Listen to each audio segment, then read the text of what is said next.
And when you have a recession, plus a housing crisis, plus a mortgage crisis, plus Mark Carney, the financial genius, and nothing is getting better, sooner or later, that's going to be affected in the polls. And the polls, thankfully, are finally starting to change.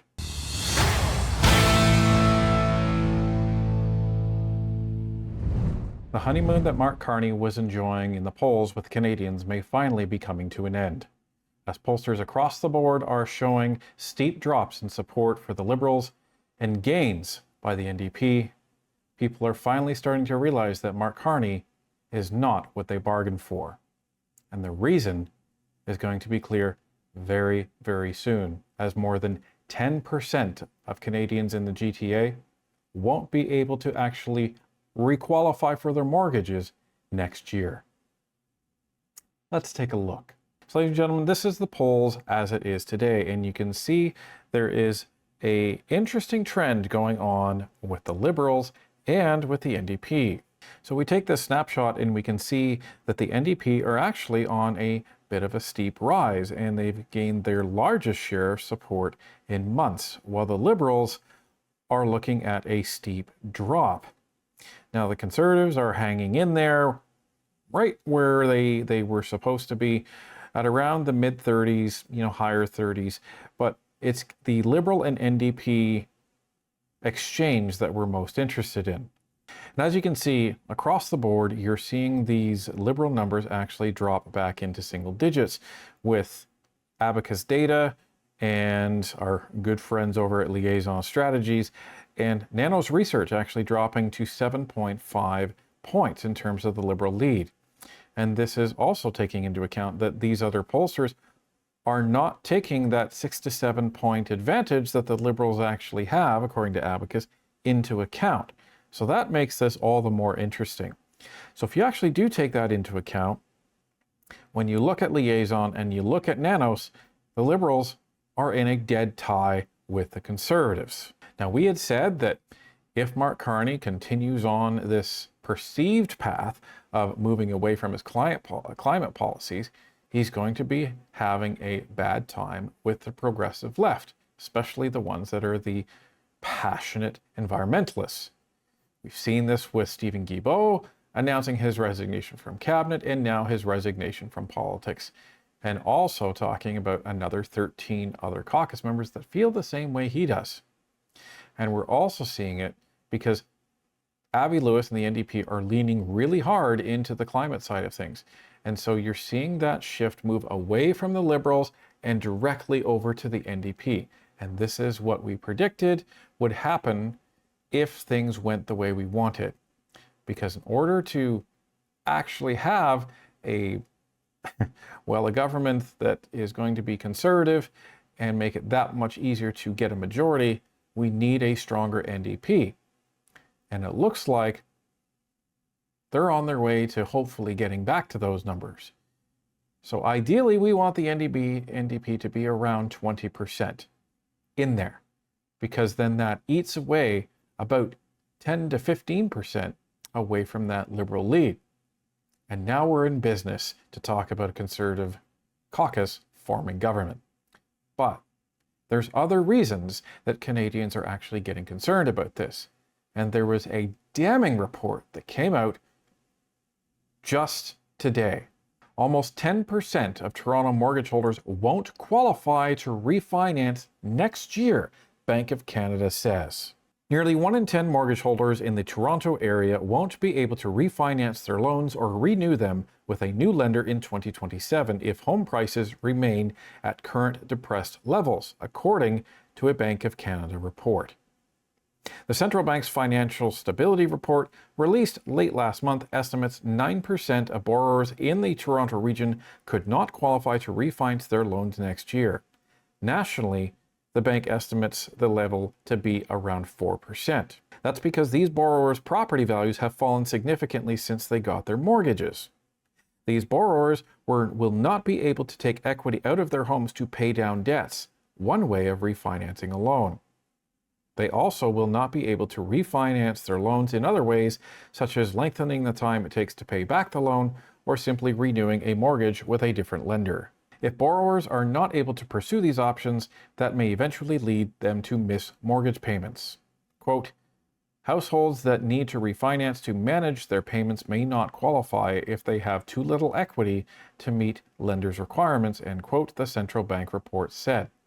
Quote, in this way, lower home prices increase the risk that some households could fall behind on their payments, end quote. Across the country, real estate prices have been declining for the past 4 years.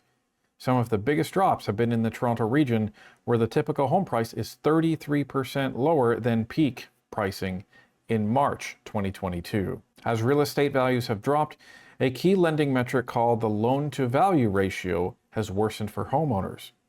The LTV ratio shows how much a homeowner owes relative to their property's market value. For example, if a homeowner's mortgage is equal to 80% of the property's value, they have an LTV ratio of 80%. The federal banking regulator considers ratios above 75% as risky to lenders. The central bank's estimates are based on scenarios for borrowers renewing a mortgage in 2027 with a current LTV ratio above 80%, whose household income is being stretched to cover housing costs and who can no longer extend their amortization period beyond the common 25-year time frame to pay back a mortgage. Under federal lending rules for insured mortgages, the gross debt service ratio, or the share of household income used to cover housing costs, must not exceed 39%, and the total debt service ratio, or the percentage of household income used to cover both housing and debt costs, must not top 44%. If home prices were to drop by another 10% from current levels, more borrowers would not be able to refinance their loans. In the Toronto area, that share would rise to 12%, while the percentage would climb to 7% nationally, according to the report.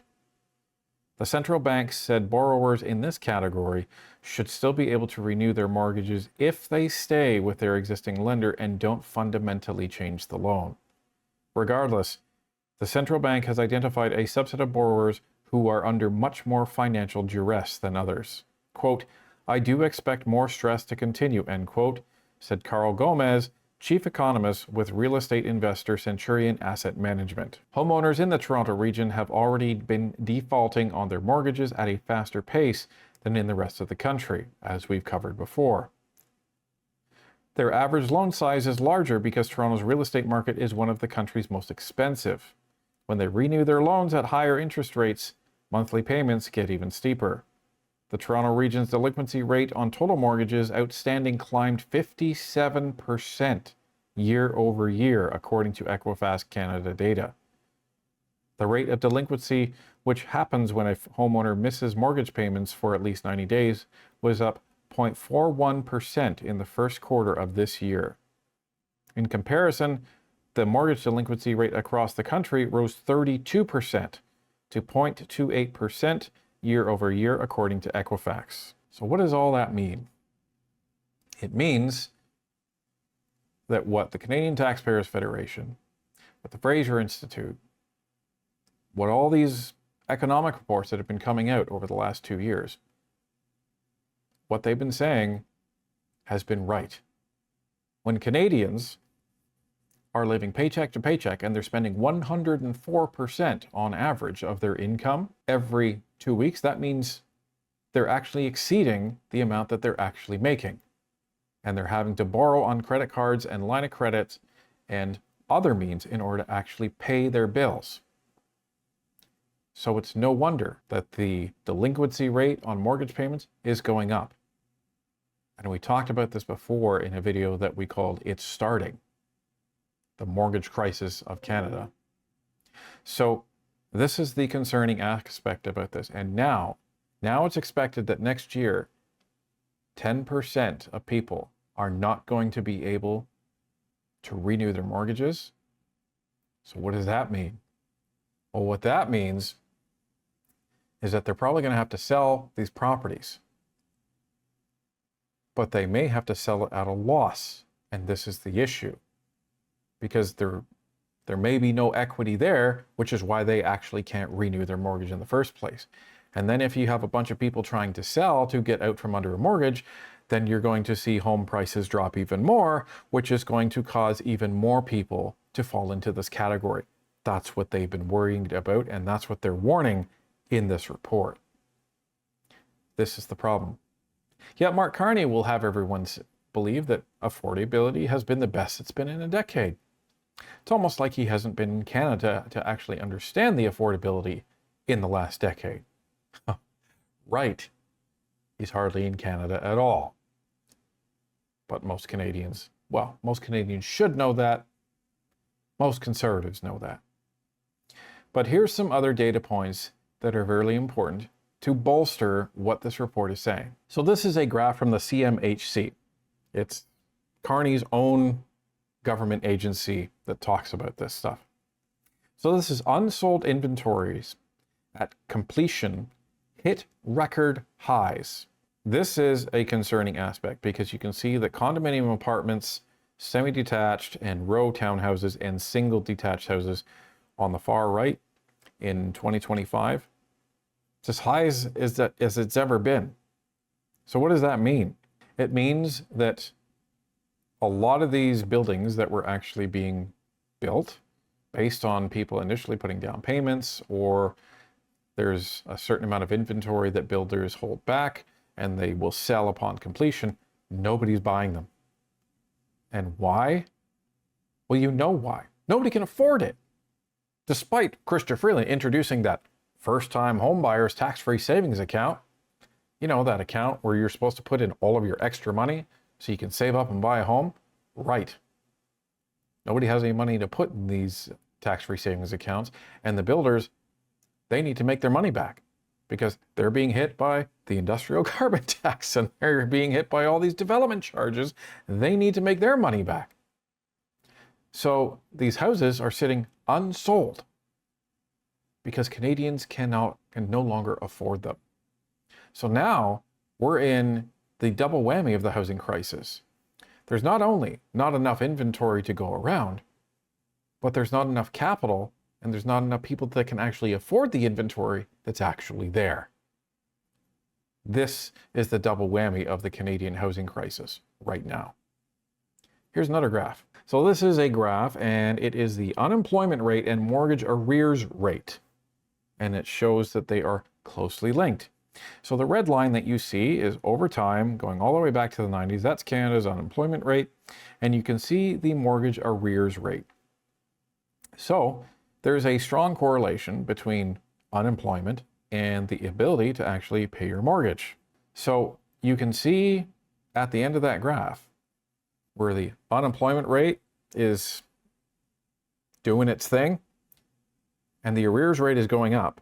And I think we're going to see, like we did in the earlier financial crises, as you can see on that graph, that the arrears rate is probably going to pass the unemployment rate, meaning there's going to be a bunch of Canadians that actually have jobs, they are employed, but they still can't pay for their mortgage. And that's the other thing that this report is talking about. They're not talking about people losing their jobs and having to be delinquent. They're just talking about delinquency. So Canadians are going to work, they're making money, but they can't afford to live. And this is the problem. So what does this mean? It means that these Canadians are actually going to start realizing Mark Carney hasn't done anything to actually help my pocket. He can talk about this grocery rebate landing in your pocket all he wants, but it's not helping things. And when you have a recession, plus a housing crisis, plus a mortgage crisis, plus Mark Carney, the financial genius, and nothing is getting better, sooner or later, that's going to be affected in the polls. And the polls, thankfully, are finally starting to change.